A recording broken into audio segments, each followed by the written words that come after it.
My God, is this what y'all got to grow up playing? Man, I missed out.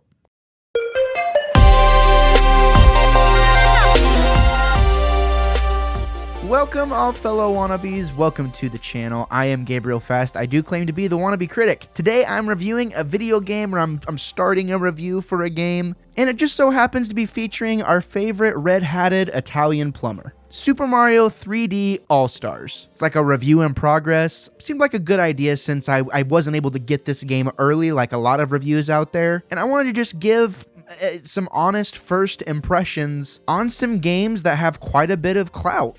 And I'm not like prefacing this review by saying that I think these games are bad. I wanted to come at it with the angle of I've never really given these games the time of day, but I've always grown up hearing about how awesome these games were. So I wanted to see, not only are these games fun, but have they aged well? Do they warrant $60? Also, what's up with Nintendo like only selling these games for a certain period of time? They're totally gonna sell them separately, aren't they? For like a higher price. In all honesty, I could totally see Nintendo selling each one of these games for like 25 bucks a piece. But that's neither here nor there. Without further ado, let's get into the review. Mario has no doubt solidified his place as being one of the godfathers of video games. It's nice that we get to experience several generations of Mario games on the Nintendo Switch, along with my personal favorite Switch game, Super Mario Odyssey. Now that continues even further by being able to experience the 3D Mario games that laid the groundwork for Odyssey on the Nintendo Switch. Super Mario 3D All-Stars offers 3 Mario fan favorites in Super Mario 64, Super Mario Sunshine, and Super Mario Galaxy, all of which I have never played before. It's worth noting that the game does in fact include the soundtracks to each game. After playing all 3 for about an hour or so each to get my first impressions, I can say that the music is absolutely beautiful and sets a tone that makes you feel like you're really in for something special. I started playing the games the day that they came out, and naturally, I had to begin with Super Mario 64. Right off the bat, I do have to admit that I did play this game on the DS, but I didn't really ever beat it and didn't really remember much about it. So I think it's fair to say, you can kind of lump it in with me never playing it before. One thing I noticed about this game is how immediately the bright colors and happy music totally drew me into what was happening inside the game. Not to mention the classic save the princess plot never fails to just grab me right from the beginning. A couple of things I did notice was the camera has not aged well and did feel like my biggest enemy in the beginning moments of the game. And I can say that this one, out of all 3 of the games, definitely is in desperate need of the remaster treatment, because that god-awful N64 camera just doesn't cut it. The game is fun, it holds up pretty well from what I can tell so far. I'm really excited to complete this game because it's had such high praise for so long. I want to see what all the hubbub is about. The camera's bad, but it's not a deal breaker.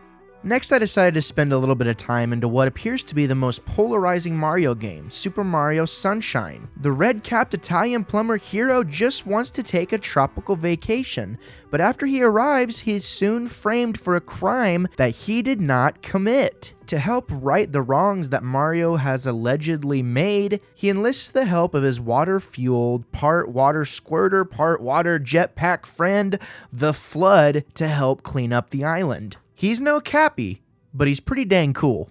Early gameplay impressions leave me with this one being the most excited I am to play, mostly because this one feels the most Odyssey-ish, until the gameplay turns into something out of a fever dream. Even though the controls can be clunky at times, the ideas expressed with the gameplay are innovative in such a way to where this game feels like it could have come out not that long ago. It certainly doesn't feel like it's almost 20 years old. The game unabashedly knows what it is, almost in a similar sense as something like Splatoon. It's weird, it's fun, it's interesting, and I can't wait to sink my teeth into this one and really spend some time with it, semi-clunky controls aside.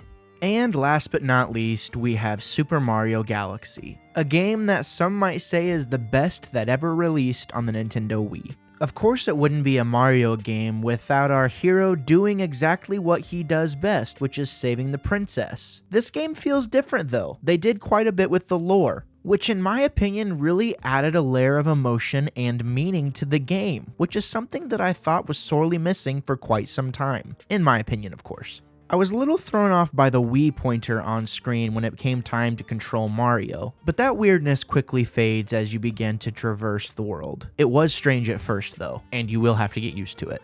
The trusty controls that we've known in the past few Mario 3D titles feel as plain as ever, but are somehow innovated on due to interesting level design, which almost make you feel like you've never played a 3D Mario game before. Beautiful graphics along with a story that seems to be as old as time itself, coupled with interesting levels with potentially mind-bending puzzles. Super Mario Galaxy has made a great first impression and has definitely solidified its place in the Mario franchise. In the end, Super Mario 3D All-Stars is seemingly a 1-2-3 knockout punch for value. Whether you're a longtime fan of the 3D Mario franchises, or if you're someone like me who's really eager to get started, Super Mario 3D All-Stars is a surefire hit, and you're gonna have a good time with it.